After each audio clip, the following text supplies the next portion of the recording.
The document trembled in my hands as the boardroom projector flickered to life. On the screen, bold and undeniable, was a single line that made the room go silent. Beneficiary approval, final authorization, signed by Amina Okafor. My name. Across the polished mahogany table, my ex-husband's face drained of color. Beside him, the woman he divorced me to marry, Vanessa Hart, Lagos's newest Billion-Naira socialite, stiffened, her diamond bracelet catching the light as if trying to blind everyone to the truth unfolding. "What is this?" Chinedu Okafor asked, his voice cracking despite his tailored navy suit and the confidence he'd practiced for weeks. I didn't answer him. I looked instead at the trustees, the lawyers, the bankers, men and women who had trusted process, not faces. My pulse was steady. I had waited too long for this moment to rush it. The chairman cleared his throat. "Mrs. Hart," he said carefully, turning to Vanessa, "it appears the trust you're requesting access to was approved 3 years ago by Mrs. Amina Okafor." Vanessa laughed, sharp and brittle. "That's impossible. She's just a school administrator," I finished calmly. "That's what you told everyone." Chinedu pushed back his chair. "Amina, stop this nonsense," he said, forcing a smile that fooled no one. "You're embarrassing yourself." I met his eyes. "You divorced me to marry her because you thought she was rich," I said. "But you never asked where the money came from." The silence thickened. Somewhere in the room, a phone buzzed. No one reached for it. That was when the truth, long buried under lies and arrogance, finally began to breathe. But to understand how we got here, how the woman he discarded became the one who controlled his future, you have to go back to when trust was still intact. When love still felt real. When I believed marriage was a partnership, not a transaction. Years earlier, before the boardrooms and betrayals, Chinedu and I were just 2 young people building a life in Lagos. We met at a civil service training workshop in Ikeja. I was fresh from graduate school, proud of my new role managing educational programs for a private foundation. Chinedu was charming, ambitious, and endlessly confident, working as a procurement officer for a mid-sized construction firm. He knew how to talk. He knew how to listen, or at least how to make it feel like he was listening. He used to say, "Amina, you're the kind of woman men overlook until it's too late." At the time, I thought it was a compliment. Our courtship was simple. Long conversations over roadside suya. Evening walks when the power went out and the city slowed. He admired my discipline. I admired his drive. We married quietly, with our families present and dreams bigger than our bank accounts. For a while we were happy. I paid attention to details. I saved. I asked questions. Chinedu preferred big gestures, new phones, expensive dinners we couldn't quite afford yet, promises that tomorrow would cover today's excess. When his company delayed salaries, I covered the rent. When he wanted to start a side business, I helped him register it. "You're my backbone," he'd say, kissing my forehead. "I'll make it worth your while." What I didn't know then was how carefully he watched me. How he learned what I shared and what I kept private. How he noticed the calls I took outside, the meetings I never discussed in detail. I worked for the Adeyemi Family Trust, a quiet but powerful investment vehicle that funded education, healthcare, and women-led enterprises across West Africa. My role wasn't flashy. I coordinated programs, vetted proposals, and prepared reports for trustees who valued discretion above all else. I never spoke about numbers at home. That was my first mistake. The second mistake was ignoring the shift in Chinedu when money started to matter more than love. It began subtly. He asked more questions about my work. Who attended our donor meetings? Why some people drove certain cars? Why some foundations operated under the radar? "You're too modest," he'd say. "You should aim higher." Then came the comparisons. Friends' wives who upgraded their lifestyles. Influencers who turned brunches into brand deals. Women who married into money and never looked back. That's when Vanessa appeared. She was everywhere suddenly. On billboards. At charity galas. In glossy interviews talking about generational wealth and private capital. She styled herself as old money with a new accent, an American-Nigerian returnee with stories of hedge funds and trust portfolios. Chinedu started coming home late. He changed his wardrobe. He criticized my simplicity. "Do you know how people see us?" he asked one night. "We're stuck." I asked him who people were. He didn't answer. By the time he asked for a divorce, his mind was already made up. "I need a woman who matches my vision," he said, sitting across from me as if negotiating a contract. "No hard feelings. You're a good person, Amina. Just not enough." Enough. I didn't cry. I signed the papers. I let him leave with his pride intact and his assumptions unchallenged. What Chinedu didn't know, what Vanessa didn't know, was that during our marriage, while he chased appearances, I was being trained. The Adeyemi Trust believed in succession planning, in anonymity, in preparing stewards who understood restraint. Over time, my responsibilities expanded. I gained signing authority on specific funds, including a pilot trust created to attract high-net-worth partners claiming offshore capital. It was a test, to see who could spot the difference between real wealth and noise. Vanessa failed that test the moment she tried to access the fund. But I'm getting ahead of myself.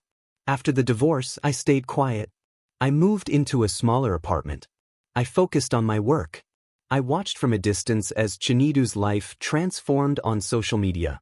Engagement photos, luxury vacations, captions about alignment and power couples. People asked how I felt. I told them I was fine. What I didn't tell anyone was that patterns were emerging. The same shell companies. The same exaggerated claims. The same names appearing on funding requests with inconsistent documentation. One afternoon, a junior analyst in our office knocked on my door. "Amina," he said hesitantly, "have you seen this applicant? She insists the trustees know her personally." He slid the file across my desk. Vanessa Hart. As I scanned the pages, my stomach tightened, not with jealousy, but recognition. The language was performative. The numbers inflated. The confidence unearned. And the proposed trust? $1 billion. I approved it. Not because she deserved it, but because the system needed her to reveal herself. As you listen to this, ask yourself, how often do we mistake confidence for credibility? How many people build entire lives on assumptions that no one will ever check? Chinedu assumed I was finished. Vanessa assumed the money was hers. They both assumed wrong. And as the boardroom doors closed behind us that day, with my name glowing on the screen and their lies collapsing in real time, I realized something powerful. Sometimes, justice doesn't shout. It waits. What would you have done in my place? Walk away quietly, or let the truth speak when it mattered most? As you listen to this unfolding, ask yourself, have you ever trusted someone so deeply that you ignored the warning signs right in front of you? Would you have walked away quietly, or waited for the truth to expose itself? The moment the boardroom meeting adjourned, I walked out without looking back. I could feel Chinedu's stare burning into my spine, could almost hear the questions clawing at his throat, but I refused to give him the satisfaction of turning around. Some confrontations are more powerful when you deny people immediate answers. Let confusion do the work. Outside, the Lagos afternoon roared on as if nothing monumental had just happened. Cars blared horns. Vendors shouted prices. Life continued, indifferent, relentless. I sat in my car for several minutes before starting the engine, letting my breathing settle. I wasn't shaking. I wasn't angry. What I felt was clarity. That night, alone in my apartment, memories surfaced more sharply than they had in years.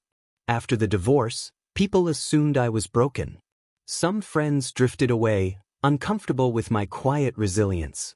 Others offered unsolicited advice about finding someone better or moving on quickly before it's too late. In our culture, a divorced woman is rarely allowed the dignity of processing loss privately. But I wasn't grieving Chinedu. I was grieving the version of myself who trusted him without reservation. When he left, he took only what he believed he was entitled to: furniture, electronics, his pride. He didn't ask for money. He didn't ask about my savings. He didn't ask about my work. That arrogance, I later realized, was the seed of his undoing. For months after the divorce, he tried to remain cordial. He called occasionally, pretending concern. "I hope you're coping," he said once. "Lagos can be hard alone." I thanked him politely and ended the call. Then, after his engagement to Vanessa became public, the calls stopped. Vanessa was everything I was not: loud where I was reserved, flashy where I was discreet, theatrical where I was methodical. She hosted charity events that raised more attention than money. She spoke about wealth as if it were a personality trait, not a responsibility. What unsettled me wasn't her presence in Chinedu's life. It was the speed. Within 6 months, she was funding projects that took others years to scale. Within a year, she was moving in circles that required serious capital and credibility. Yet every time her name crossed my desk indirectly, through partners, sponsors, or whispered inquiries, something didn't align. Her story shifted. Her timelines overlapped strangely. Her documents were always in progress. At first, I ignored it. Plenty of people exaggerate. Lagos thrives on ambition, and ambition often wears borrowed clothes. But then came the trust proposal. The Adeyemi Trust's pilot fund was deliberately designed to attract individuals claiming large, liquid assets who wanted discreet entry into African markets. The approval process was rigorous, multilayered, and deliberately slow. Most applicants withdrew halfway through. Vanessa didn't. She pushed. She called. She referenced connections. She hinted at trustees who didn't exist. Every red flag she raised was carefully documented by the compliance team. And then the file landed on my desk. I remember closing my office door and sitting with it for a long time.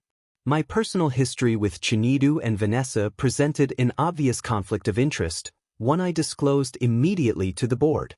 They debated removing me from the process.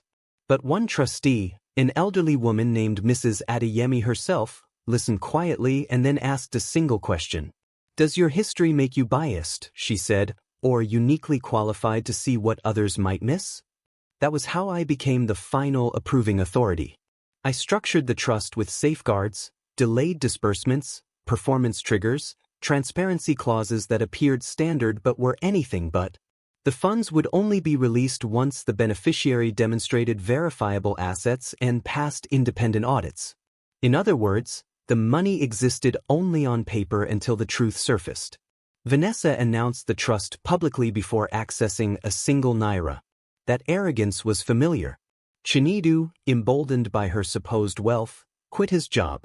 He began calling himself a strategic consultant. He moved into a larger home. He spoke at panels about marrying vision with capital. People listened.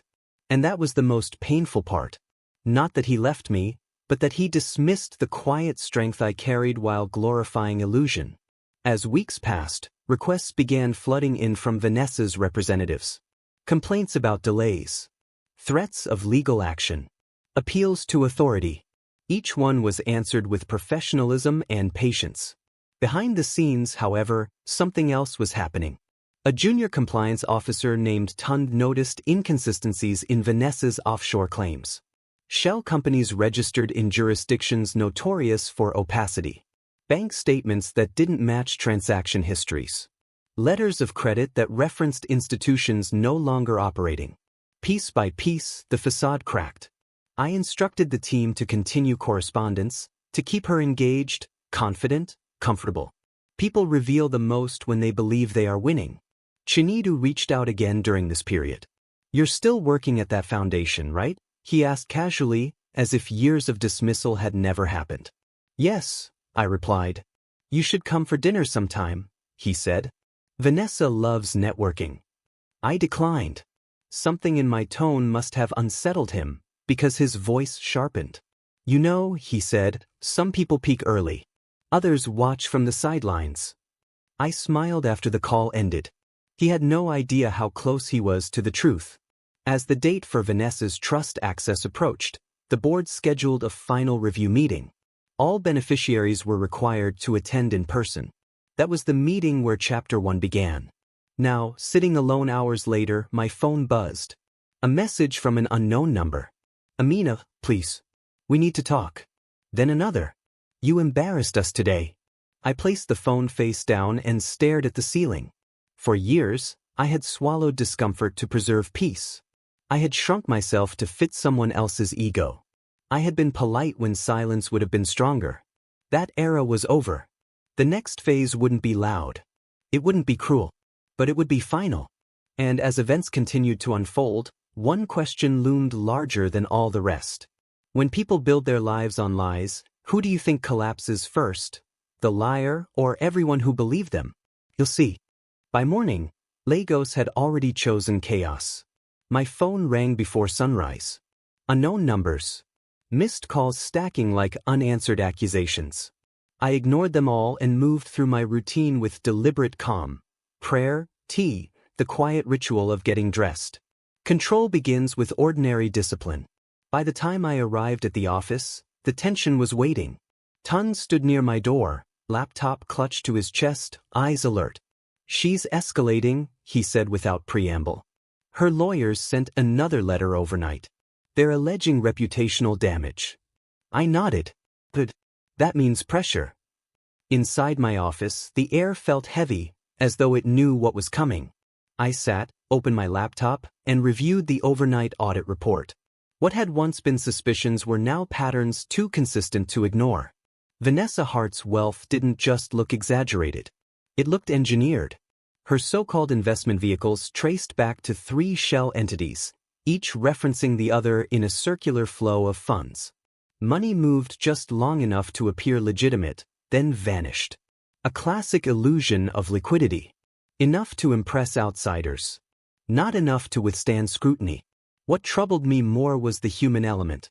Vanessa wasn't alone. There were facilitators, people who benefited from her performance. PR consultants who polished her image. Event planners who vouched for her spending power based on advanced deposits that later bounced. Bankers who looked away because her confidence made questioning uncomfortable. And then there was Chinedu. At first, his name appeared only peripherally, signatory on a lease, reference on a loan application, strategic advisor, in a company prospectus. But as we dug deeper, his fingerprints multiplied.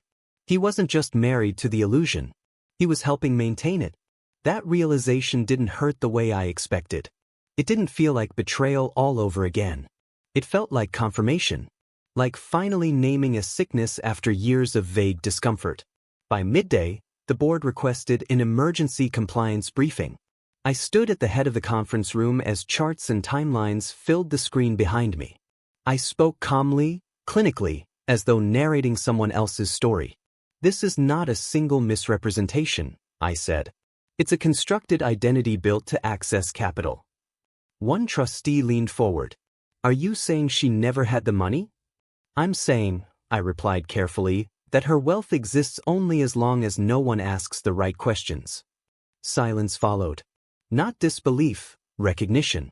The board voted unanimously to freeze the trust pending a full investigation.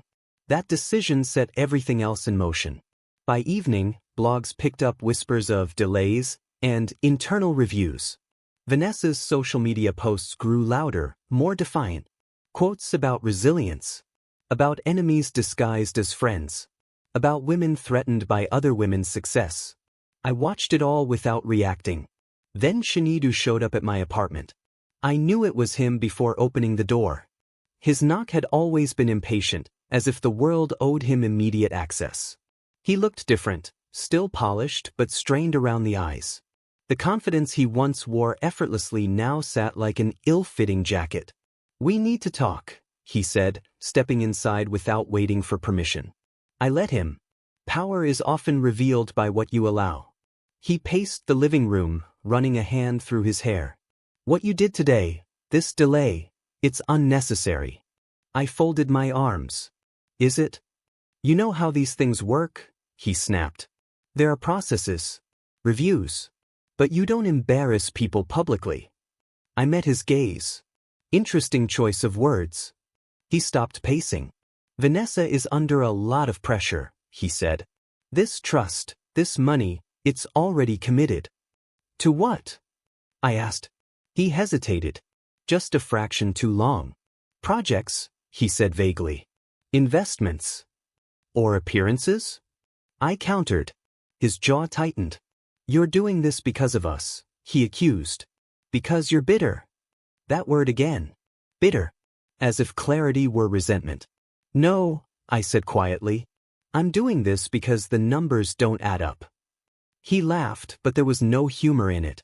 You always needed proof for everything. That's why you never understood ambition. I took a step closer.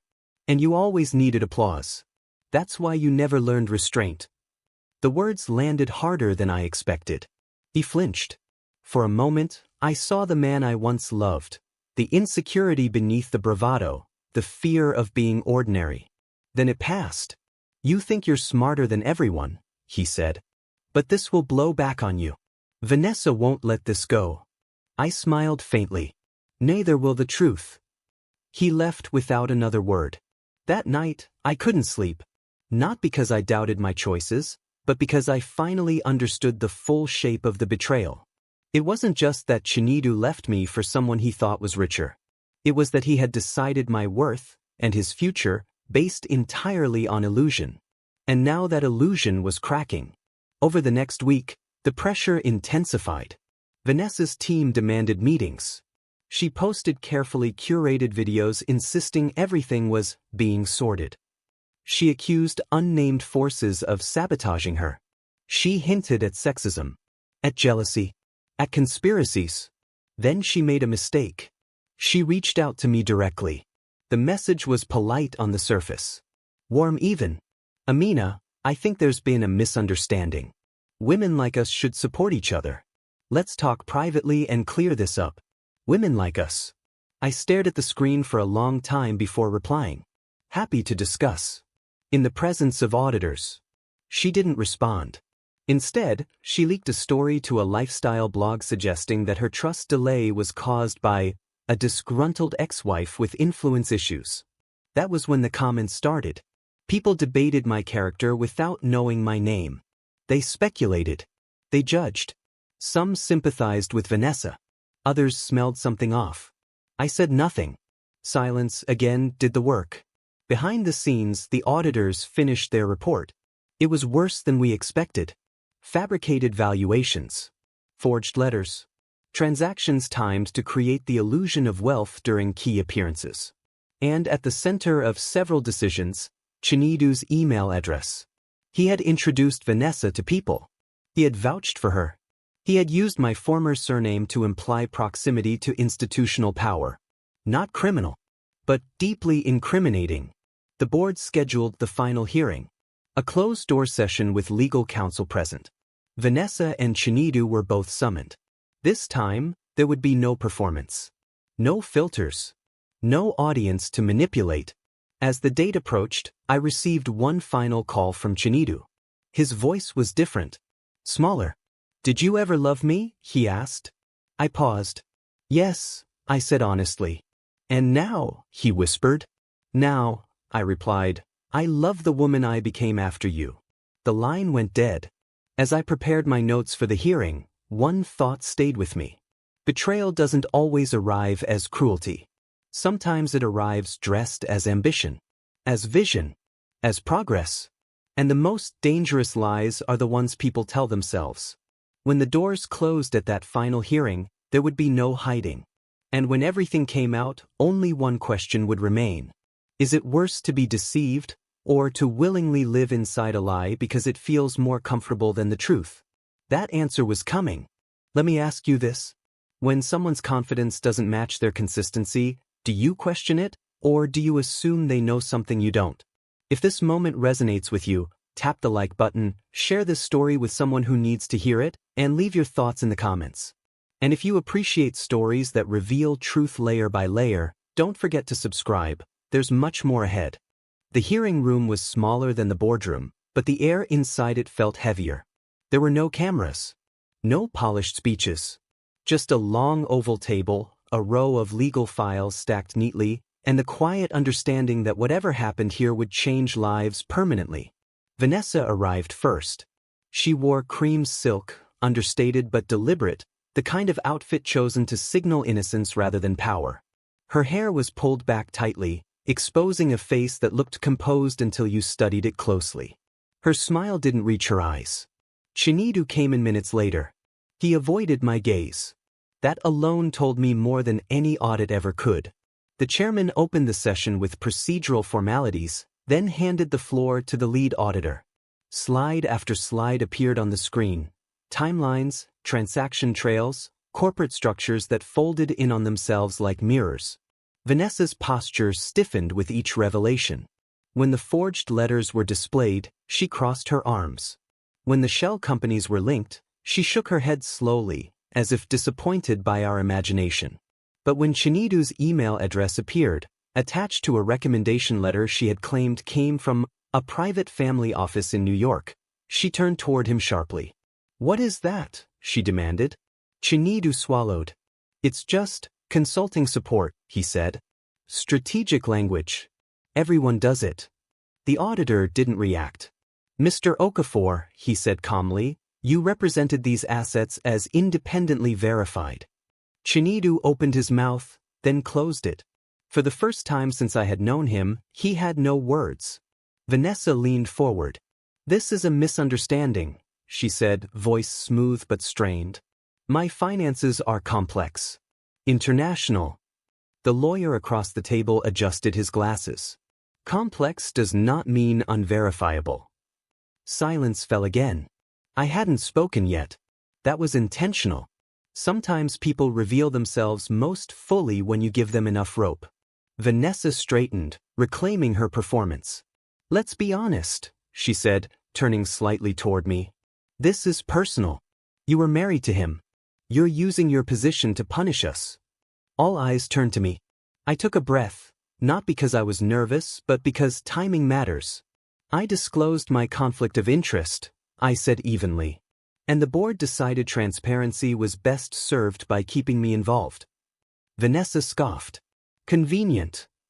"Is it?" I asked. "Or is it inconvenient that someone who knows both of you understands exactly how this pattern works?" Chinedu flinched. I continued, still calm. "You built your image on borrowed credibility. You assumed no one would question it because you spoke loudly and confidently." Vanessa laughed bitterly. "And you think you're better because you sit quietly behind paperwork?" "No," I replied. "I think systems exist precisely to separate truth from performance." The chairman raised a hand. "Mrs. Hart," he said, "the issue before us is not personality. It is documentation." The final report was read aloud. The conclusion was unequivocal. The trust would be terminated. No funds would be released. Further, the matter would be referred to regulatory authorities for potential misrepresentation. Vanessa stood abruptly. "You can't do this," she said, her voice rising. "You don't know who you're dealing with." The lawyer looked up. "On the contrary," he said, "we do." Chinedu remained seated, staring at the table as though it might open and swallow him. As security escorted Vanessa out, still protesting, still insisting this wasn't over, I realized something quietly profound. This wasn't revenge. This was accountability. After the hearing, Chinedu asked to speak to me privately. We stood in the hallway, the echoes of departing footsteps fading around us. "I didn't know it would go this far," he said. I studied his face. He looked older. Not because of age, but because illusion had finally let go of him. "You knew," I said gently. "You just hoped it wouldn't matter." He nodded slowly. "I thought if she succeeded, everything would justify itself." "And if she failed?" I asked. He didn't answer. "I never wanted to hurt you," he said eventually. "I know," I replied. "You wanted to escape feeling small." That truth landed harder than accusation. He exhaled shakily. "What happens now?" "That depends," I said, "on what you choose to face." In the weeks that followed, the story leaked, but not the way Vanessa had planned. Not glamorous. Not dramatic. Just facts. Sponsors distanced themselves. Invitations stopped. Questions replaced applause. The image she built collapsed quietly, without spectacle. Chinedu lost consulting contracts. People realized his proximity to power had always been secondhand. As for me, I returned to my work. The trust refined its vetting process. New safeguards were implemented. Lessons were institutionalized. Life moved on. One evening, months later, I sat on my balcony watching the city lights flicker on. Lagos never stops reinventing itself. Neither do the people in it. I thought about how easily we confuse wealth with worth. How often we abandon solid ground to chase shine. And I wondered, how many people listening to this story have ignored quiet integrity in favor of loud promises? If someone shows you who they are, do you believe them, or do you believe who they claim to be? Because in the end, truth doesn't need to announce itself. It waits. And when it stands up, there is nowhere left to hide. For a while, it felt like the storm had passed. The headlines faded. Vanessa disappeared from public view. Chinedu stopped calling. The office returned to its usual rhythm: meetings, reports, quiet decisions that shaped lives without spectacle. From the outside, it looked like resolution. But betrayal rarely ends cleanly.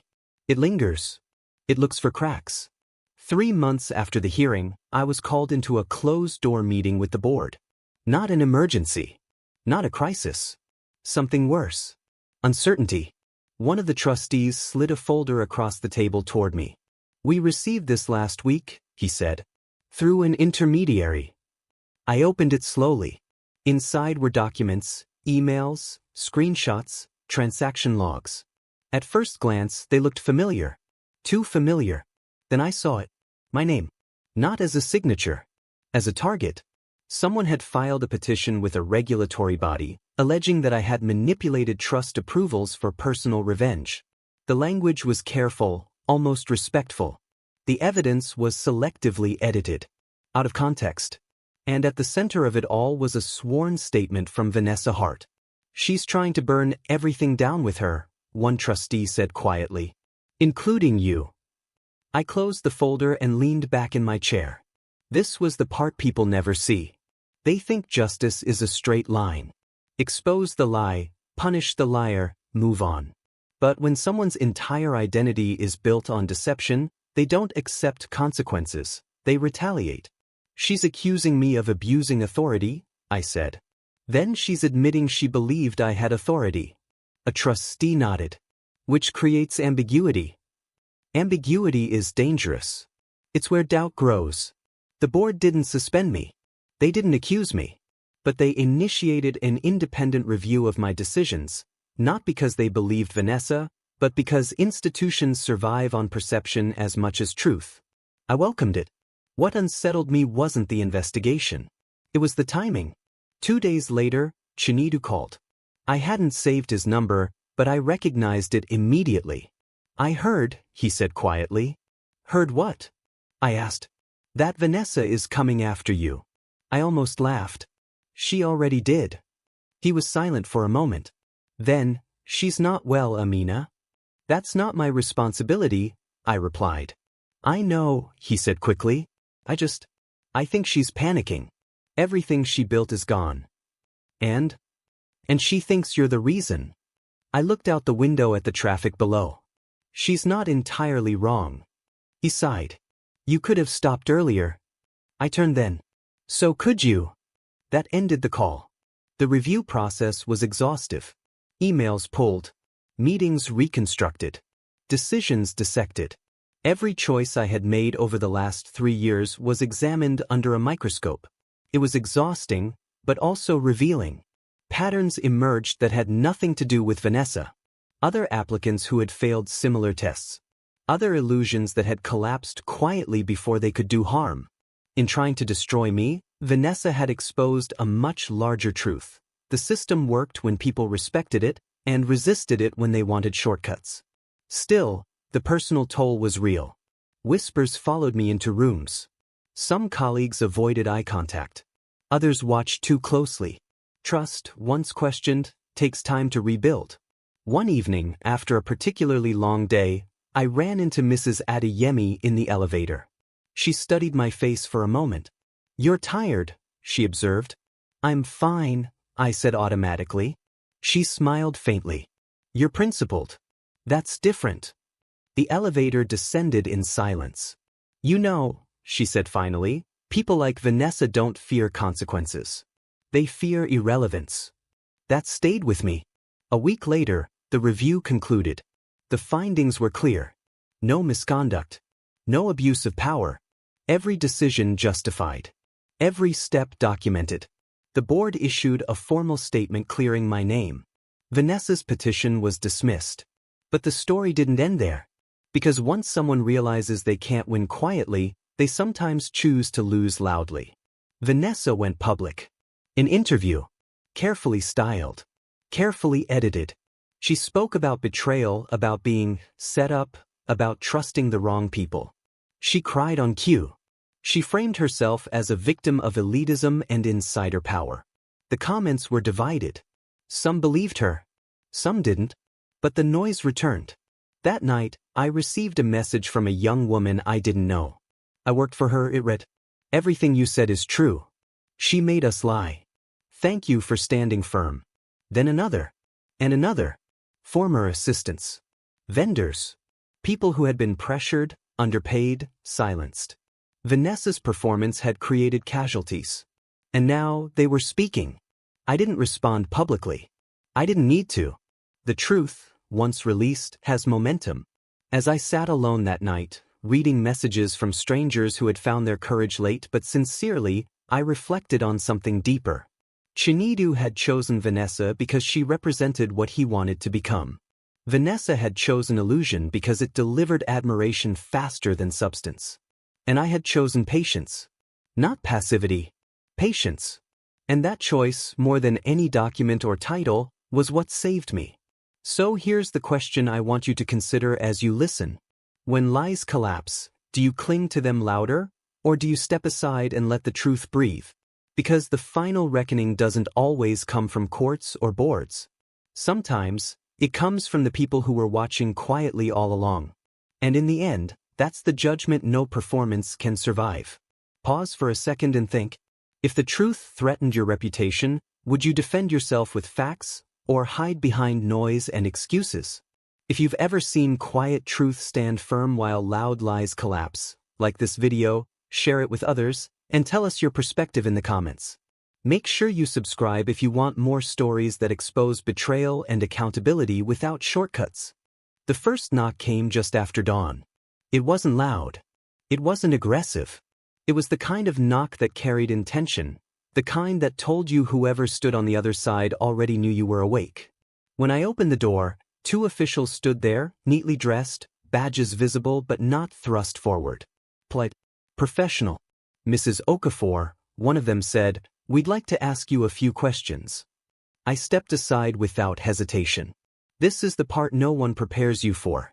When the truth finally tips over, it doesn't fall on the liar alone. It shakes everyone connected to the story, even those who did everything right. Institutions move carefully. Authorities verify independently. Clean hands are still examined. They asked about the trust. About Vanessa. About Chinedu. I answered calmly, methodically, the way I always had. They left within 40 minutes. But the visit sent a message. Vanessa's collapse had reached the point where silence was no longer an option, for anyone. By midday, my phone was ringing nonstop. Journalists. Unknown numbers. Even relatives I hadn't spoken to in years suddenly wanted to check in. I turned it off. That afternoon, Chinedu called again. This time, I answered. "I'm in trouble," he said immediately. No greeting. No pretense. I closed my eyes. Somewhere deep inside, a door I thought was sealed cracked open. Not with love, not with anger, but with something heavier. Consequences. "They're asking about my involvement," he continued. "About emails. Introductions. Recommendations." I leaned against the kitchen counter. "You knew this was coming." "I didn't think it would reach me," he admitted. That sentence said everything. "You thought proximity would protect you," I said. "It never does." He was quiet for a long time. Then, almost inaudibly, "I ruined my life, didn't I?" I didn't answer immediately. Because this is where stories become uncomfortable. "Yes," I said finally. "But not because of Vanessa. Because you kept choosing image over integrity." He exhaled sharply, like someone accepting a diagnosis they can't reverse. I used to think you were too careful, he said. Too slow. Too invisible. And now? I asked. And now, he said, I see you were building something that didn't need defending. That was the closest he came to accountability. Over the next few weeks, everything accelerated. Vanessa was formally charged, not dramatically, not with spectacle, but quietly, the way real systems move when the noise fades. Misrepresentation. Fraudulent claims. Coercion of staff. Her interview disappeared. Her social accounts went dark. But the real unraveling happened in private. Former partners sued. Vendors testified. Assistants submitted records. The performance she built so carefully turned into a paper trail she couldn't outrun. And Chinedu? He wasn't charged, but he wasn't untouched. Consulting contracts vanished. Boards declined invitations. People stopped returning his calls. Not because he was loud or cruel, but because he had proven himself unreliable. In Lagos, reputation doesn't always break loudly. Sometimes, it just stops opening doors. One evening, I ran into him unexpectedly at a petrol station. He looked thinner, less polished. We stood in silence for a moment, the hum of generators filling the space between us. I wanted to apologize, he said. For what? I asked. For not seeing you, he replied. For thinking wealth was something you married into, not something you built. I nodded. Apologies matter when they change behavior. I know, he said.